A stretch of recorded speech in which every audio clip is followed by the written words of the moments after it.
You're listening to WSTU Stuart. This is WPSL Port St. Lucie. The opinions on this program are those of the program host and guest and not necessarily those of WPSL. WPSL does not endorse products that may be mentioned. Any reproduction or retransmission of this broadcast is strictly prohibited without written consent of WPSL.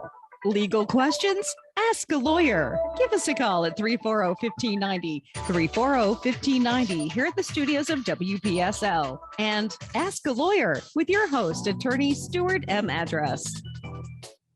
Good morning. This is Stuart Address for Ask a Lawyer, August 27th, 2021.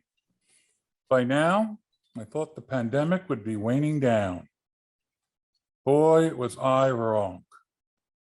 And I got an email this week, not quite unexpected, but still very disappointing. An email from Princess Cruise Line telling me that my honeymoon was canceled. Isn't that a kick in the butt? So folks, please wear the dang mask and get yourself vaccinated. In this household, we have a total of 8 vaccine shots. And there's only 3 of us in the house. So, do your share too. Really, as they say, roast my coals. And we're going to talk a little bit in that regard, follow up of what we were discussing last week in terms of what's going on in the schools and what's going on in the school lawsuit, which could have a decision coming down by a judge that might have statewide application any minute now, literally, any minute after 10 a.m. So if anyone hears that decision or sees that decision pop up in print, call the station at 340-1590. Let us know, because I'm looking for that decision. It could be either yes, the governor's executive order that prohibits local school boards from requiring masks is constitutional, or it could be that it is not constitutional under the Florida Constitution, and that executive order goes bye-bye for now, and that the school districts are free to require masks. So that decision, literally on an injunction application, could come down at any moment. But before we get there, I want to discuss a couple cases going on in my office and that have been sort of active this week because they have interesting aspects relevant to probably a lot of you out there. One of them will be a little bit amusing. The first is an overtime case. And we've discussed the Fair Labor Standards Act quite a bit on this show. This time, unlike the vast majority of times, unlike probably 90+% of the time, I represent the employer, not the employee, not one of you guys who might call me and say you haven't been paid properly. This time I represent the big bad employer, who's not always big and not always bad. So why do I bring it up? I bring it up because having represented the employee, I understand the issues from the perspective of the employer. And I could tell you that one of the problems employers have and should rectify, one of the things that you folks can take advantage of in terms of these types of lawsuits is employers that do not maintain accurate time records are screwed. The Fair Labor Standards Act requires an employer to maintain complete and accurate time records for all employees. If the employer doesn't do so, you as the employee can come in and basically say almost anything. And the employer has to disprove it, as opposed to you having to prove it. Now, we have an employee right now on the other side who claims that for a period of 3 months when he resided in the employer's business, he should be paid for every waking second of every waking hour of every day that he was employed, except for the 8-hour statutorily required sleep period. So 16 hours a day, every day, including holidays, weekends, no matter what it is. What planet is he from? Well, he's from the planet Gotcha, because unless there are accurate time records of the time which he actually worked, this employer may have a problem. Now, do I believe that any jury will take credibly, I worked every second of every day? No, I don't. I don't. And that's his problem in terms of being greedy. But we do have to show, to some extent, if we ever go to a trial, what he worked if we don't have accurate time records, because the presumption is then against us. And this is why employers need to keep these records, and why employees, should keep a calendar if you don't get these daily printouts that show your time. I have another overtime case in my office right now where I'm going to be representing the employee, and the employee has these daily printouts of his hours. And let's say 1 week, these printouts show he worked 47 and a half hours. Well, his pay stub every single time shows he was paid for 40 hours. Now, when the pay stub shows 40 hours and you have these printouts from the employer that show 47 and a half, 52, 43, you have a winning case. Guilty as charged. And I'm happy that in that case, I'm representing the employee. Well, our old television station in San Diego used in our sports department, because the sports schedules are so, cattywampus, they would just give us comp days off. Because, there were some weeks we could work 70 hours. You cannot be given comp days off as a substitute for overtime pay. That is a violation of the Fair Labor Standards Act. The Fair Labor Standards Act requires that you be paid time and a half for all hours over 40. And the employer cannot substitute that with comp time or any other mechanism of compensation, gift cards, free nights at Disney, whatever the heck it is. You must be paid time and a half. And, I've seen that also, and employers get in trouble. Employers also get in trouble when they have a system whereby, let's say they have a written schedule for employees and they pay the employees based upon that schedule.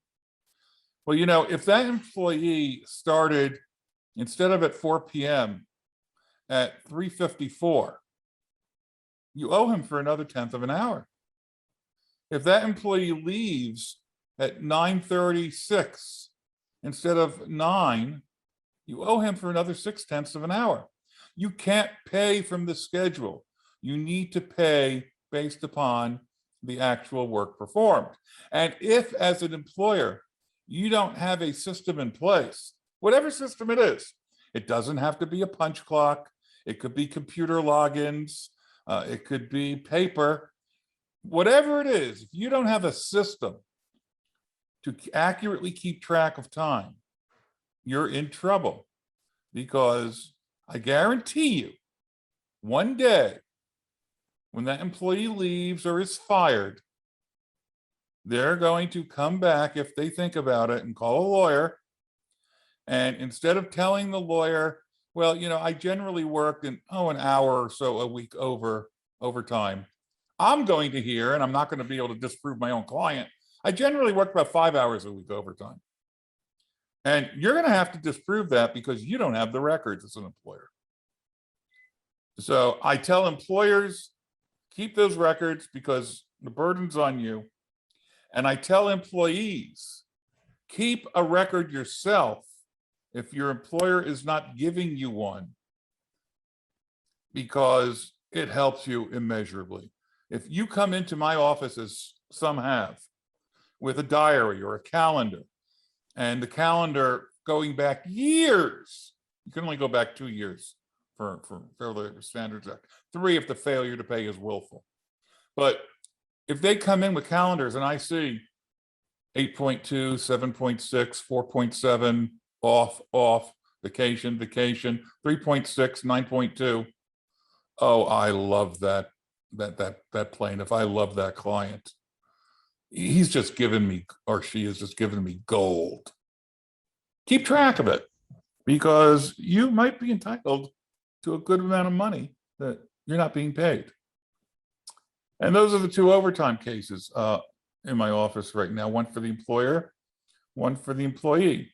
I have another case in my office that is quite amusing, not so for the parties, but a little bit for the attorney, where 2 people are fighting over how to resolve separating themselves from various businesses in which they are both part owners. And let's just say it's not very friendly at all. Well, things have become so, I'll use a fancy $10 word, acerbic, which really means nasty. First use of acerbic in 3 years. That I recently wrote a letter, and I thought I'd read a few nuggets to you, because I've surprised even some people within my own family. You know, sometimes you write letters, or I write letters at least. Sometimes I unintentionally am a little bit harsh or aggressive. No, you? Greg thinks that's amazingly shocking, and not really. And other times I do it on purpose for effect. And I think we have a call. That we do. Let's see. Karnak just knew the call. John is on the line. Go ahead. Hello, John. How are you doing? Good morning. How are you? I'm doing fine. You don't get the ding dong for first time caller. I am? No, you don't get that ding dong.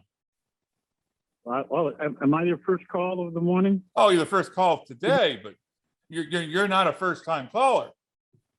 Oh, no. Is that what you're looking for, a first time caller? Because I'll disguise my voice and call you back. And that might work. So what can I do for you? Well, I have a question. I need to make out a will, and all I really have to leave is a house.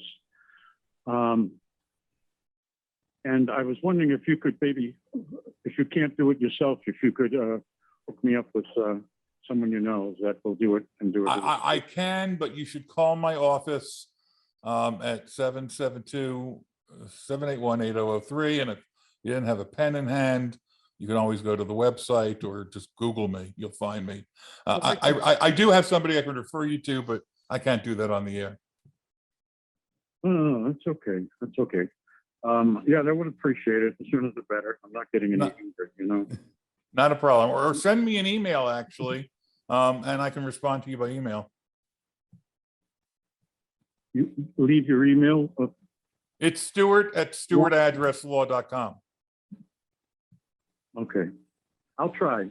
If not, Spelled like the city.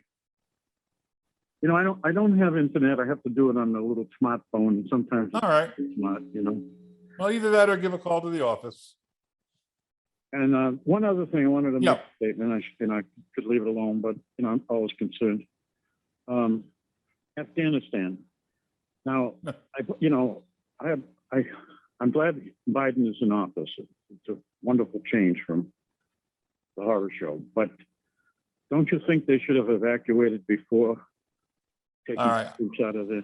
I'll answer that question, and thank you for calling. Okay.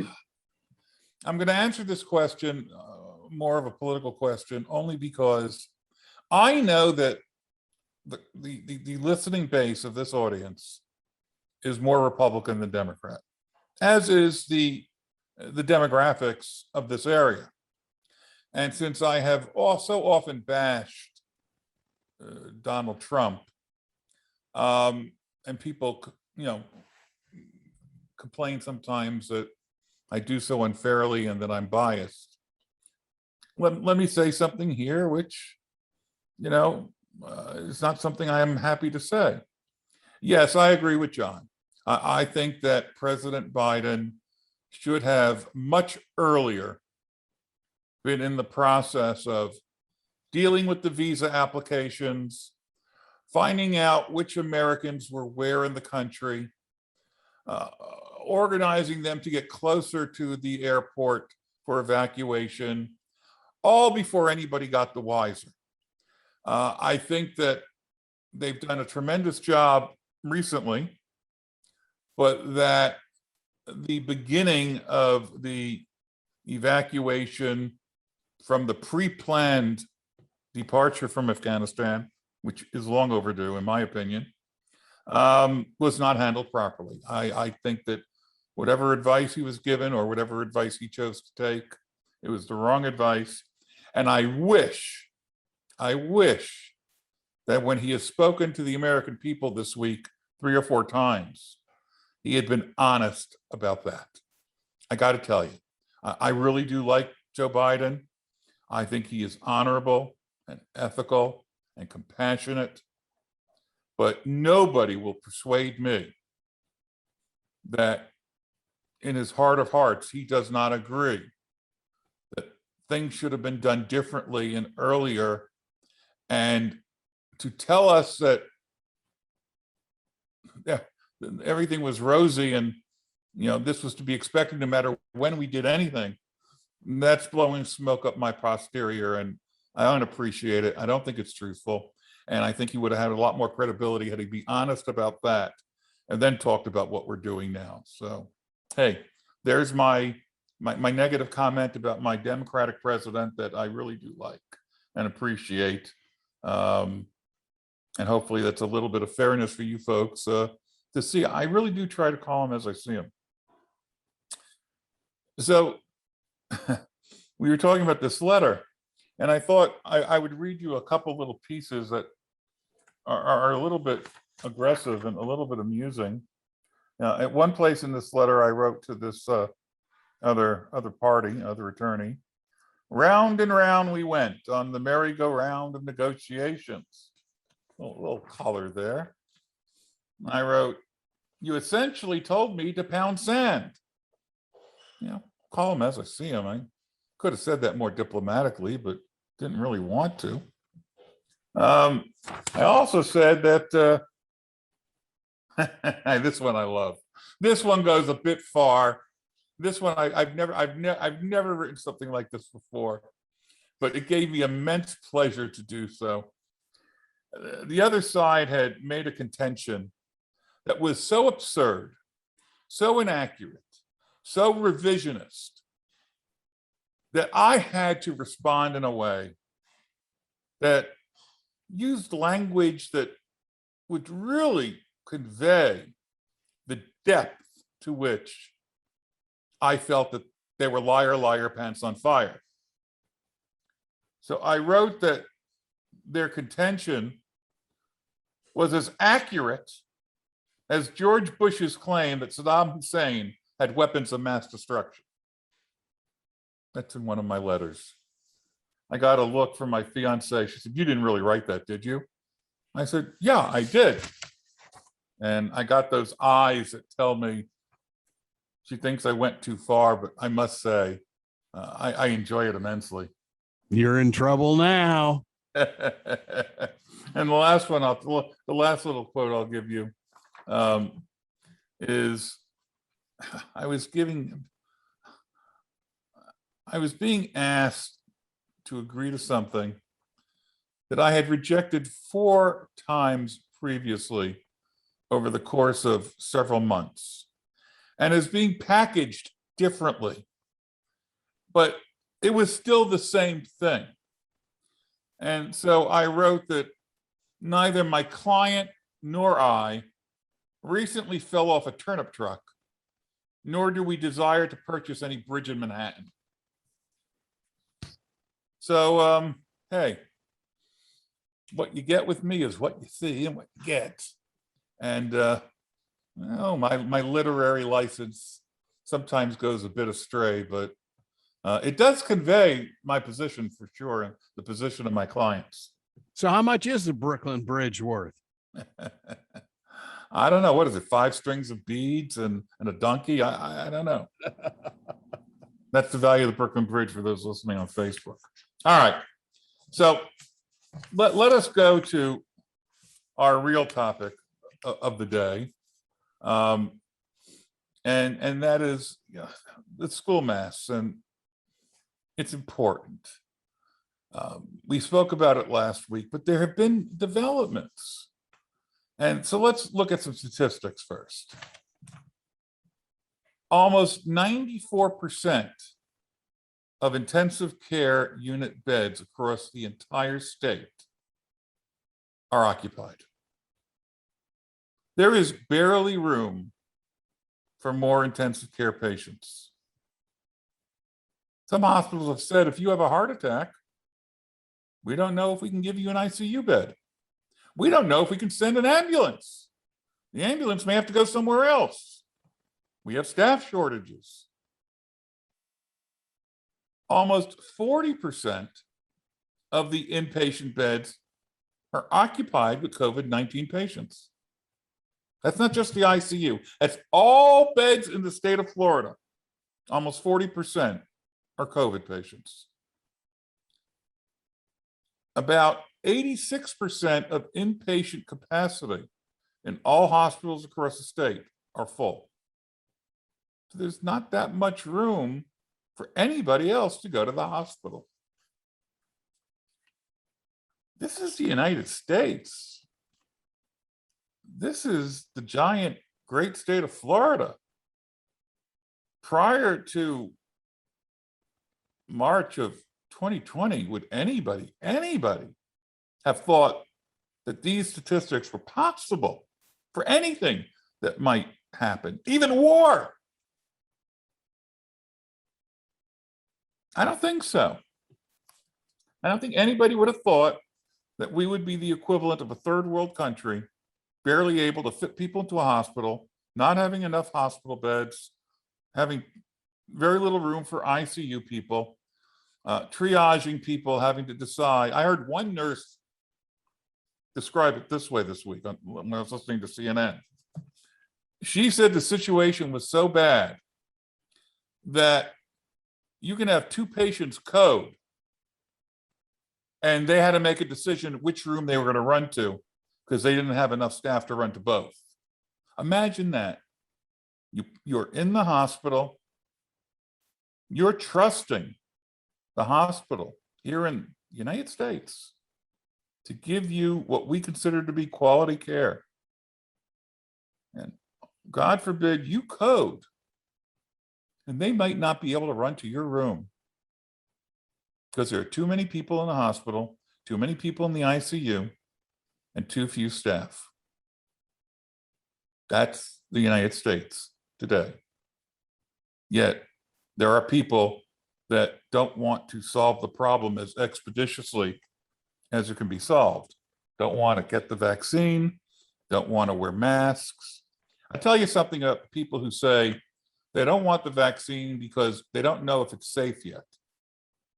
I agree with you. I've got it 3 times.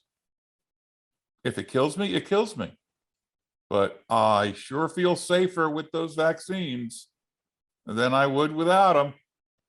I love the thing on Facebook, you know, when you're asking questions about what's in the vaccine, what's in the chicken McNuggets? Right. What's in the hot dog? Yeah, what's in the hot dog? Yeah, I don't want to know. I'll still eat it, but I don't want to know. exactly. 68 Florida hospitals this week reported having less than a 48-hour supply of oxygen. I'm speechless. Less than a 48-hour supply of oxygen.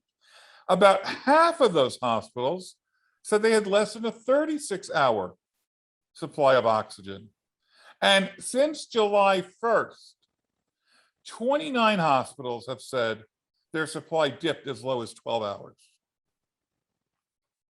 I don't know, maybe it's me. I say this is the United States of America. This is the most powerful nation in the world. No doubt about it. 12-hour supply of oxygen? I don't know. I think I might be safer in Haiti, in North Korea, in China. I mean, not that I want to go there, but how could we have a 12-hour, a 48-hour, 36-hour supply of oxygen in places and risk that people are literally going to suffocate while in the ICU? You know, I'm going to tell you, that happens to be my most significant fear in life, not being able to breathe. I have allergies. When I was a kid, I used to use those nasal sprays too much.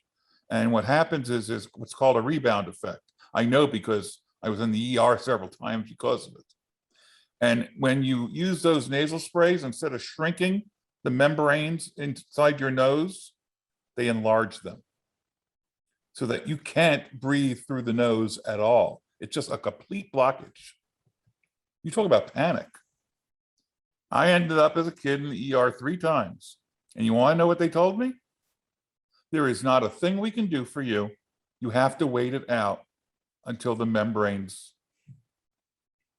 are no longer swollen. Breathe through your mouth. That is a terror of mine, not being able to breathe.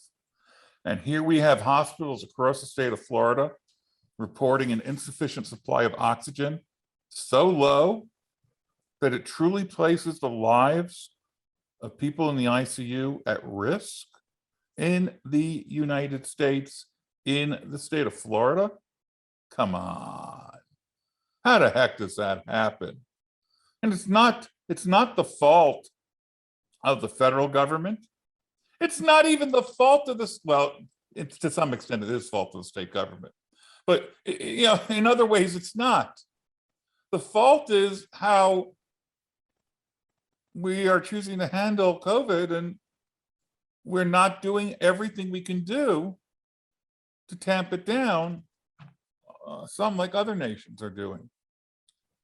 USA Today reported that as schools began to open in Florida, most counties had positive cases of COVID that were 4 times the number of when school began in August of 2020, 1 year ago. 4 times. During the final week of July, as we prepared to open schools, Florida had a 50%, 50% increase in the number of COVID cases, with 110,477 reported between July 23rd and 29th.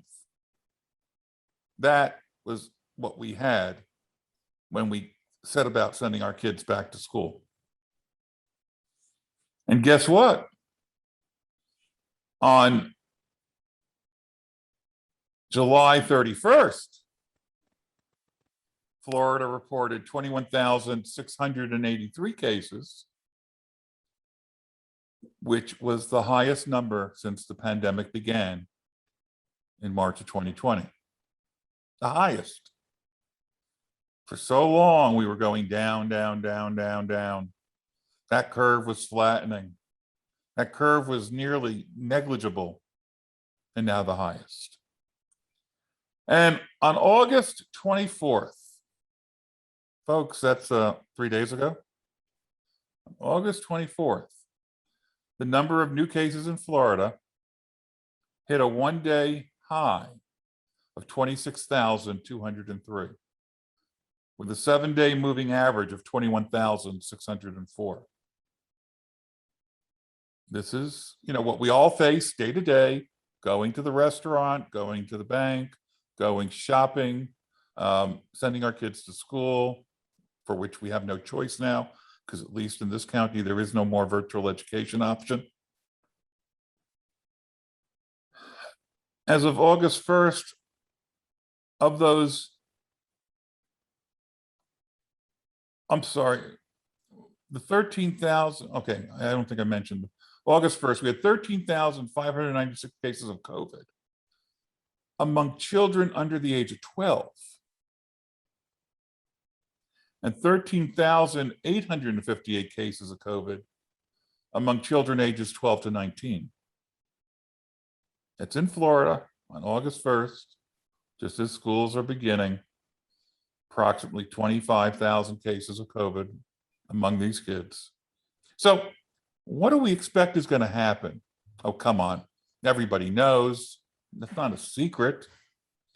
Well, before we get to what did happen, in Hillsborough County, closing arguments occurred yesterday on an application for a preliminary injunction against the governor's executive order regarding masks.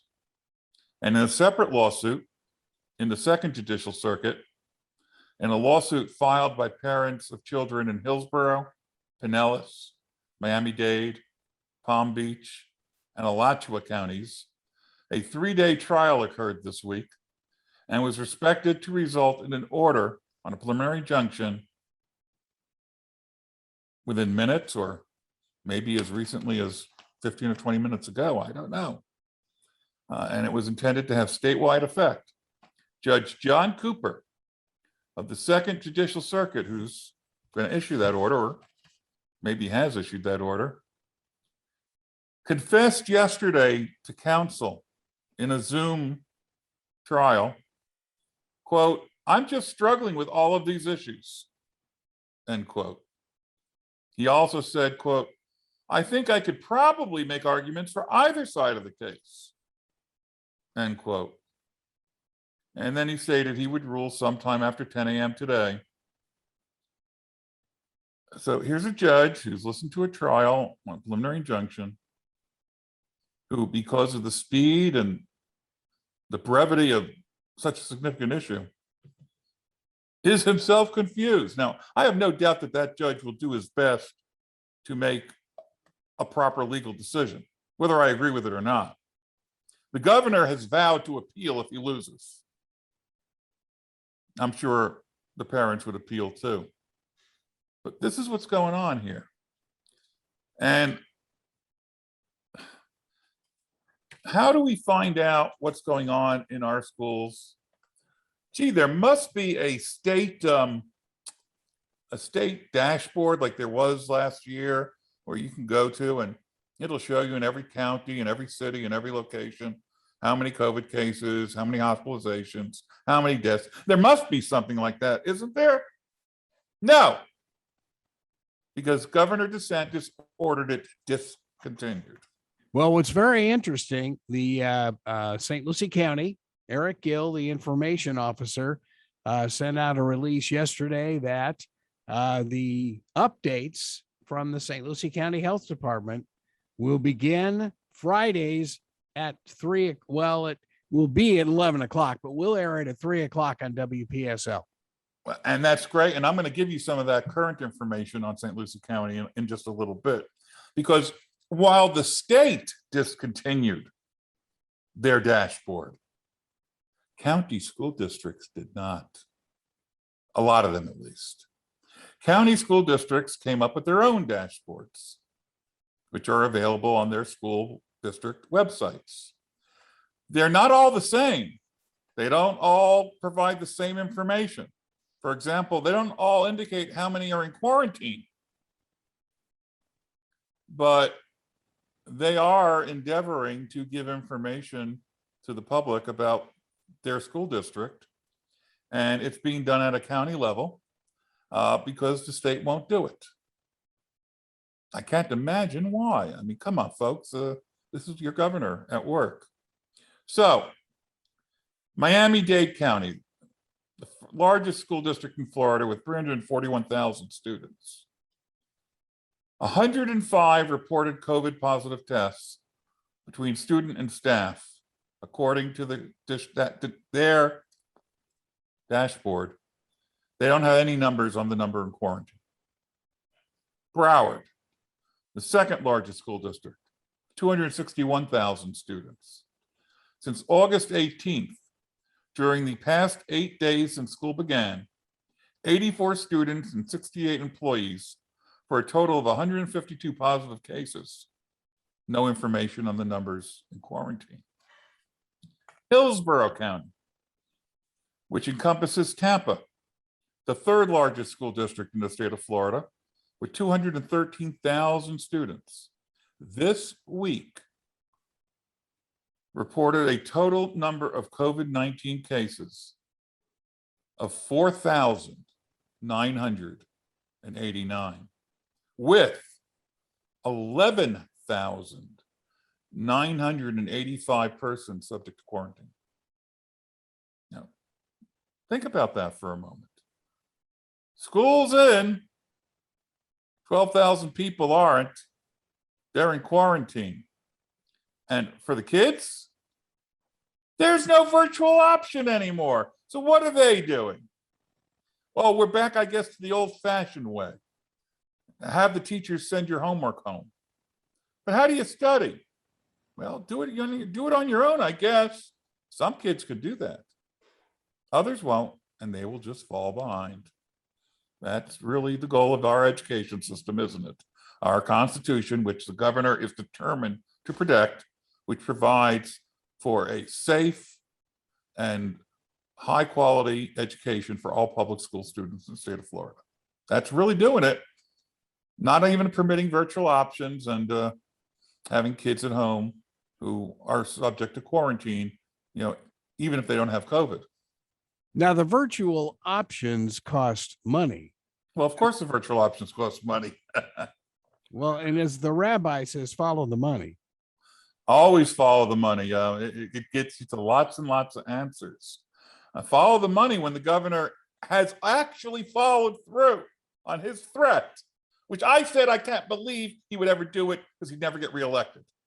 But he has followed through on telling Broward, and I believe it is Hillsborough, that he is going to cut their school funding by the value of the salaries of the superintendent and all the members of the Board of Education. Each month, they violate his mask mandate. Now, don't worry, President Biden, through the Secretary of Education, has indicated that the federal government will pay those school districts the same amount they're being fined from the America's First Recovery Program that was designated, that money that was designated for Florida will go to them. So go ahead, keep violating it, do what you think is best. We, the federal government, will give you the money back. But can you believe that? Governor's already sent sanction notices to 2 counties. Now, in addition to those 11,985, which, by the way, constitute 5% of the total school district population. So 5% are out in quarantine. The highest numbers occurred this past Monday to Thursday, surprise, surprise, with nearly 700 cases reported on Monday, 500 on Tuesday, and again on Wednesday, and about 200 yesterday.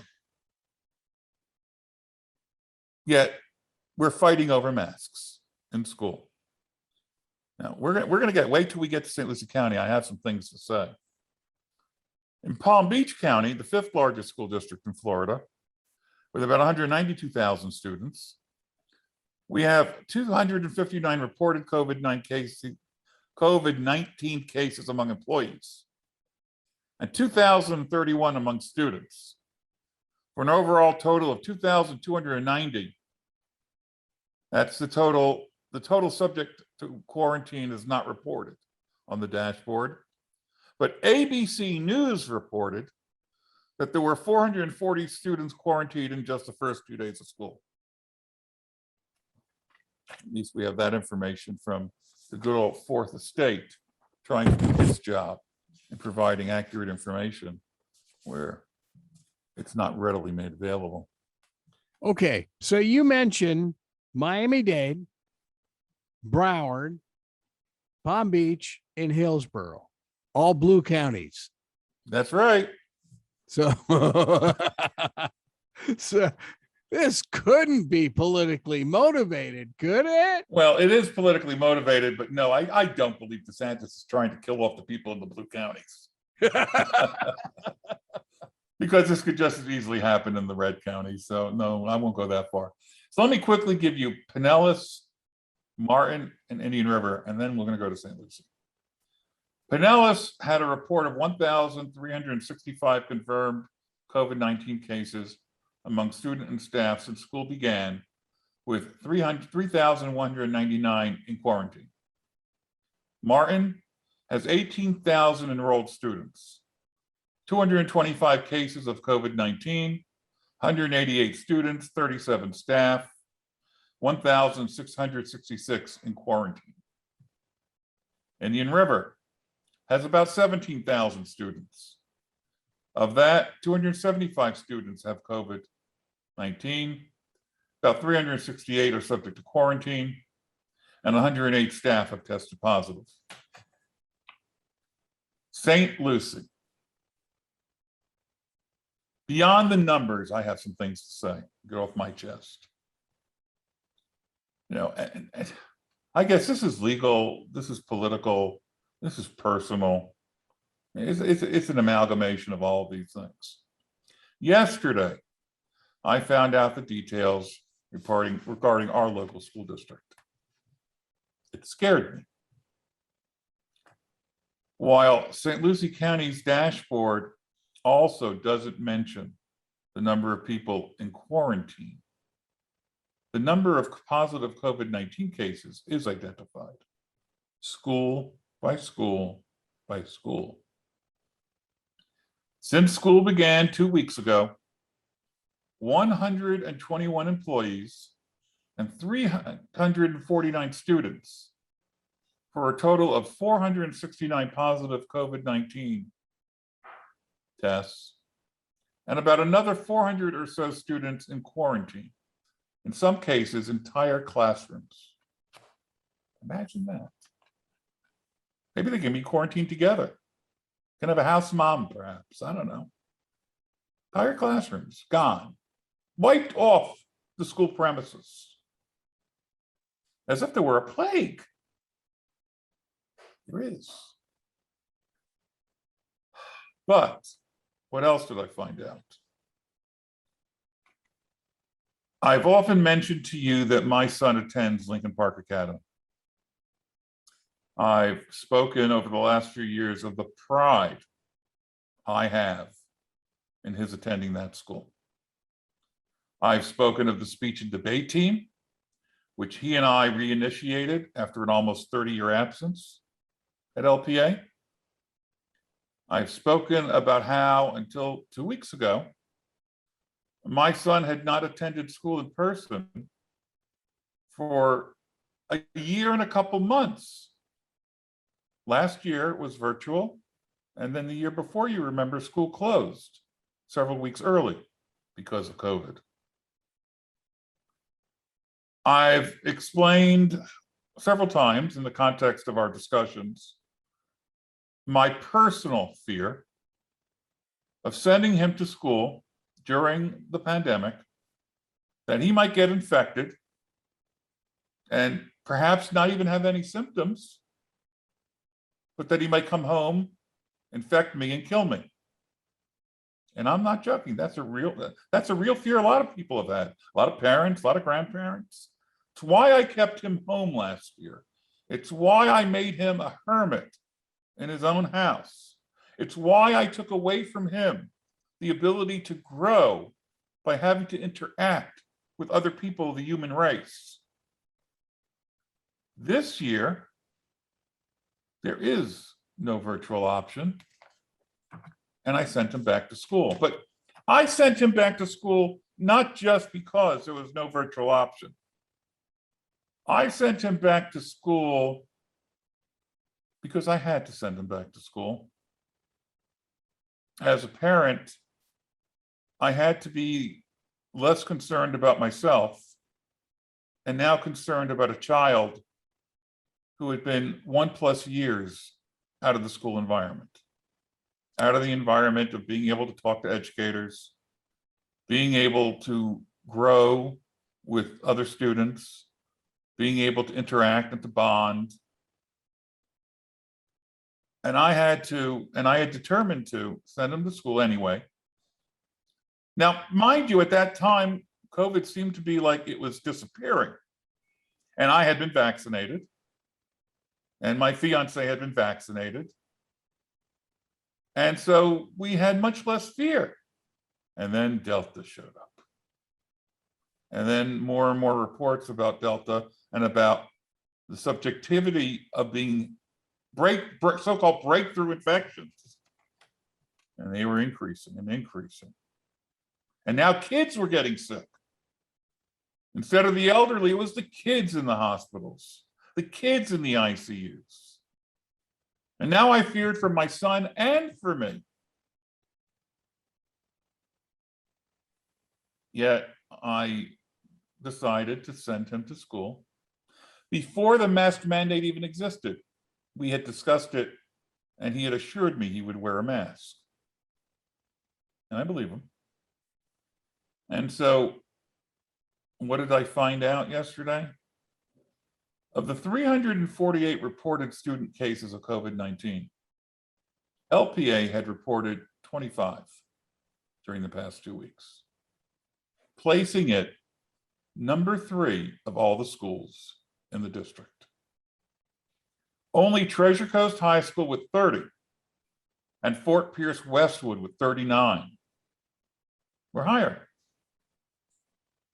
Thus, I got to tell you, I cannot wait for this judge's decision, which may already have actually been issued, I don't know. Hopefully,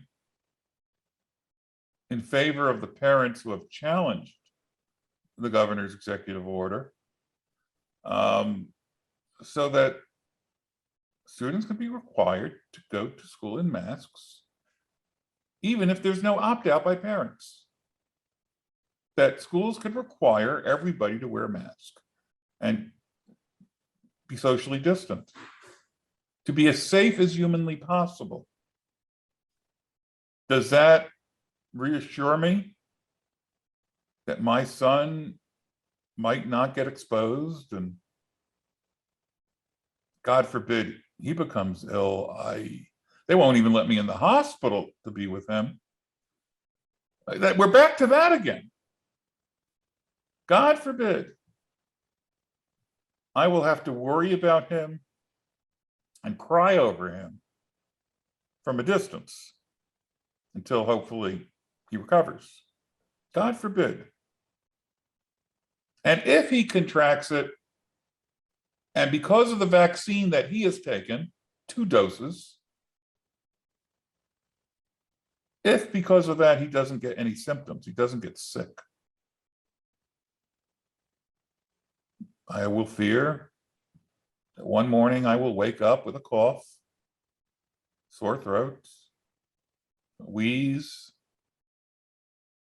and that my days on this earth will be numbered. That is my fear.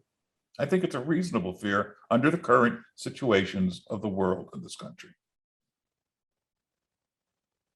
And that's the world we live in. And we live in, and that's just schools, I'm worried about the schools right now. That's what I'm talking about. But that's how far it extends in real life. So many people have sacrificed so much, far beyond what I've sacrificed. I mean, people have had weddings canceled, especially in 2020. My kid has lost out on 3 opportunities to go on band trips. He went, thank goodness, to Washington, D.C. his first year in high school, but no New Orleans, no New York City, and no whatever they would have done this year. And think of all the kids that have lost out on that. All the athletes who have lost out on the opportunity to travel, to grow. All the, whatever sport or activity you're participating in, even speech and debate. All tournaments are virtual. Most of them, even this season, are virtual. My son told me he's sick of it. He really doesn't want to do as many anymore this year. Not because he doesn't enjoy debate, but because what's the difference speaking into a computer at home? It's not the same. It doesn't give you the same benefits. It doesn't give you that, oh, you can chit chat with your opponents who come from 5 states away or from Hawaii. It doesn't give you that ability to grow. He missed out on 2 summer debate institutes. He went to the first one. He had a roommate from another country. He's missed out on those opportunities. Other kids, other adults have missed out on so many other things. My situation is nothing compared to others, but it is my situation just as much as your situation is your situation, and it matters to you. And that's the point. We should all be doing everything possible to solve this problem as quickly as possible. To do anything else isn't just negligent. It isn't just reckless. It's obscene. I mean, did they debate politics during the bubonic plague? Did they debate politics during chickenpox? I doubt it. Why are we doing it now? Well, I hear that music, so I'm going to wind down and shut this mouth of mine and tell you that I hope you're safe. I hope you have a good weekend and a good coming week.